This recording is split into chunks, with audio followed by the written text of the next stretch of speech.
नमस्कार। बिहार की जनता जनार्दन किसको सत्ता में बैठे देखना चाहती है, यह सबसे महत्वपूर्ण होगा। लेकिन इस वक्त की बड़ी खबर है, बिहार विधानसभा चुनाव आधे घंटे बाद शुरू होगी मतगणना। सुबह 8 बजे शुरू होगी वोटों की गिनती। 243 सीटों पर नतीजे होंगे घोषित। 46 मतगणना केंद्र बनाए गए हैं और सभी मतगणना केंद्र पर सुरक्षा व्यवस्था कड़ी की गई है। तो कुछ ही देर बाद, तकरीबन आधे घंटे बाद बैलेट पेपर से शुरू होगी और उसके बाद 8:30 बजे से मैं कहूंगा कि मतगणना शुरू हो जाएगी। हमारे दो सहयोगी, एक अणेमाग से विकास और सैयद आमिर, दो सहयोगी मेरे साथ इस वक्त जुड़े हैं। विकास का रुख कर लेते हैं।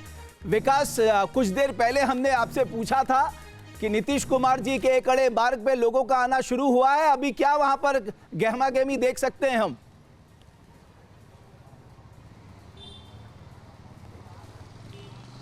देखिए, यहाँ गहमा-गहमी फिलहाल तो सुबह से ही मीडिया का है। उसके बाद सुरक्षा कर्मियों की संख्या यहाँ बढ़ा दी गई है। थोड़ी देर पहले ये सामने उसका मुख्य द्वार है जहाँ से होकर के सीएम हाउस की ओर जाया जाता है, तो सुरक्षा कर्मी तैनात है। सामान्य दिनों में भी बाहर तो सुरक्षा कर्मी इतने ही दिखाई देते हैं, लेकिन अंदर सुरक्षा कर्मियों की गाड़ी लगातार जा रही है। यानी कुछ व्यवस्था अंदर बनाई जा रही है कि अगर कार्यकर्ता आते हैं और नेता आते हैं तो सुरक्षा बनी रहे, व्यवस्था बनी रहे। फिलहाल हलचल बढ़ गई है। अगर पटना की बात की जाए तो जो नेताओं में आपस में बातचीत का दौर शुरू हो गया है और सुबह से ही सब लोग, आप कहें तो कुछ मिनट ही बचे हुए हैं कि जब स्थिति साफ होने लगेगी। और मुझे लगता है कि अगर 12 बजते बजते स्थिति बिल्कुल साफ हो जाएगी कि बिहार का ताज किसके सिर पे जाएगा, क्या नीतीश कुमार बने रहेंगे या विकास, हम भी इसी बात का इंतजार करेंगे। सैयद का रुख करेंगे, लेकिन उससे पहले रुख कर लेते हैं पयोधी का। बिल्कुल, तो बड़ी खबर यह है कि नतीजों से पहले तेजस्वी यादव का बयान आ गया। बीजेपी के लोग डरे हुए हैं। तेजस्वी यादव कह रहे हैं कि वो बेचैन हैं और उन्होंने कहा कि हमारी सरकार बनने वाली है बिहार में मतगणना से पहले। यानी अब जैसे जैसे दिन चढ़ रहा है और ये साफ हो जाएगा किस तरह के रुझान है, लेकिन उससे पहले तेजस्वी यादव ने ये कहा कि बेचैन है, बीजेपी के लोग डरे हुए हैं और वो ये कह रहे हैं कि सरकार तो महागठबंधन की बनने वाली है। रमेश, बिल्कुल, तो एक के बाद एक ये जो माइंड गेम खेला जा रहा है, ये बहुत ही महत्वपूर्ण है। एनके सिंह साहब, ये जो तेजस्वी यादव ने बागडोर संभाली, आपको लग रहा है कि ये एक तरह का माइंड गेम भी है साहब? हाँ, माइंड गेम तो होगा, इसमें कोई दो राय नहीं है कि दोनों माइंड गेम खेल रहे हैं। लेकिन एक फैक्टर होता है कि विश्वसनीयता किसकी है।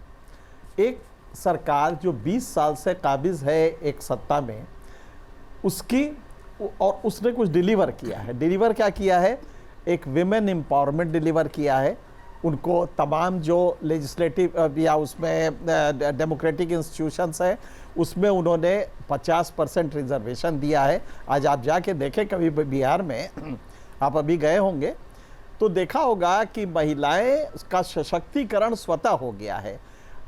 मकान जो दिए जा रहे हैं उसमें उनका रिजर्वेशन, आज महिला मकान की मालिक बन रही है। 10,000 उसके खाते में आ रहा है। साइकिल दे के उन महिलाओं को पढ़ाया गया तो आज वो सही और गलत समझने लगी हैं।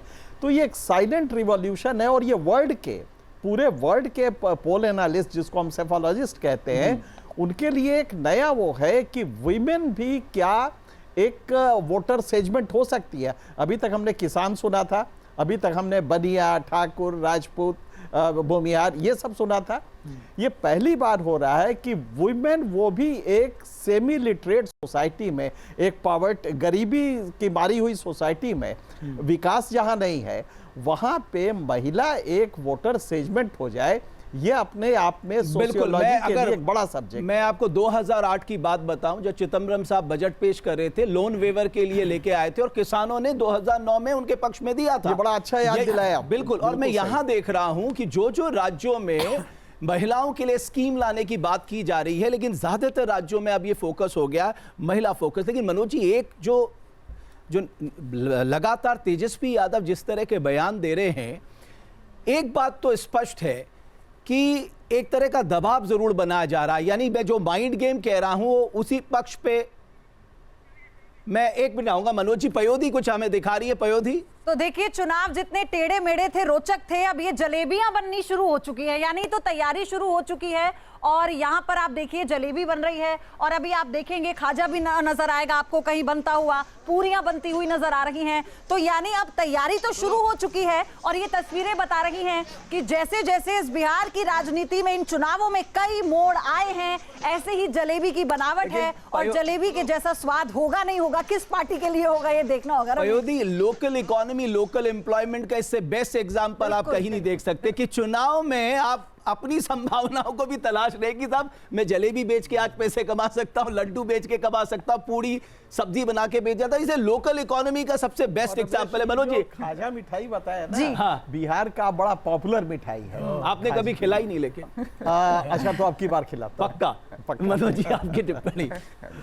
नहीं, ये तो बिल्कुल ही ठीक बात है। हमें ध्यान है जिस समय हरियाणा का इलेक्शन था तो उस समय कांग्रेस के दफ्तर में काफ़ी सारी मिठाइयाँ आ गई थी सुबह से, लेकिन जैसे जैसे रिज़ल्ट आते गए तो वो सारी मिठाइयाँ वापस गई। तो यहाँ देखते हैं कि कौन सी पॉलिटिकल पार्टी अभी मिठाई खाएगी। और जहाँ तक लोकल इकनॉमी की आपने बात करी रमेश, इस इलेक्शन नहीं, ये मुझे लग रहा है कॉमन फैक्टर है, सबके लिए बन रही है, कोई भी ले सकता है। ये भी है, लेकिन जब आपने लोकल इकनॉमी की बात करी और अगर हम इन जनरल इकनॉमी की बात करें तो मेरे को बड़ा दुख होता है। ये बिहार का इलेक्शन है। बिहार हिंदुस्तान का सबसे गरीब प्रदेश है। हमारे हिंदुस्तान की पर कैपिटा इनकम जहाँ $2,700 है, वहाँ बिहार की $850 है।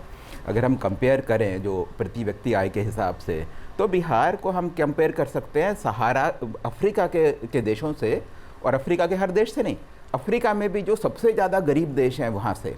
अब इसमें दुख की बात क्या है, इस इलेक्शन में वोटों का मुद्दा क्या है या किस उस पे मिलेंगे? कास्ट के दम पे वोट मिलेंगे, कास्ट के बेसिस पे। महिलाओं को एम्पावर किया है, कैसे एम्पावर किया है? फ्रीबीज देकर या रिजर्वेशन देकर वगैरह वगैरह। लेकिन कोई भी ऐसा इशू नहीं था कि भाई हमारे यहाँ इंडस्ट्रीज़ आएँ, हमारे यहाँ नौकरियाँ आएँ। और सबको पता है इंडस्ट्री बिहार में कोई इशू नहीं है, ठीक है। जहाँ तक नौकरी की बात है तो बच्चा थोड़ा बड़ा होगा, दिल्ली जाएगा, बॉम्बे जाएगा, वहाँ जाकर उसने अपनी वो करनी है, नौकरी करनी है। एजुकेशन के लिए जिनके पास कम पैसा है वहाँ करेंगे, जिनके पास ज़्यादा थोड़ा ठीक पैसा है वो अपना दिल्ली में आकर अपना पढ़ाई करेंगे। तो बिहार में और ऐसा नहीं है। आप ये देखा कि एस्पिरेशंस भी, जैसे एनके सिंह जी ने भी लास्ट टाइम बोला था कि वहाँ लोगों के जो एस्पिरेशंस हैं, एस्पिरेशंस भी नहीं है।